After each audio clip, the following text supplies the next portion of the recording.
The battlefield is no longer just on land or in skies, maybe. It has now entered laptops, servers, secret network, and the latest warning is as direct as it gets. Americans in Israel have allegedly been told to leave within 48 hours. And you know who's behind this threat? Well, reports point towards pro-Iran cyber groups, often described as cyber army operating in the digital shadows of Iran. These are not any traditional soldiers. They don't carry guns, they carry codes, and their battlefield is invisible. Now, here's where the story gets even more serious. These groups are claiming that they have breached systems like the Lockheed Martin. Wait, that is one of the most powerful defense companies in the world.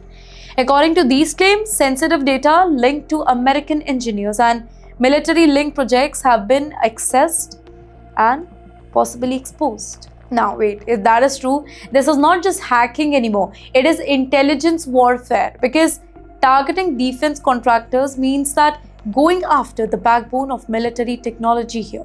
Everything, systems, designs, personal data. And when such information is threatened, it creates a pressure not just on the governments, but on the individuals as well. Well, that explains the warning, right? A direct message to people on the ground, a signal that this is no longer limited to systems and servers. It could affect real lives, real moment, real safety. But pause here. There is no full independent confirmation of the scale of this breach or the ethnicity of all the threats that are being circulated. Now, in cyber warfare, claims can spread quickly, sometimes faster than facts, and both sides often use digital narrative to show strength or create fear. But still, one thing is undeniable. This whole conflict is expanding now. Even leaders like Donald Trump, they talk about possible deals and negotiation. The situation on the ground and online is heating up.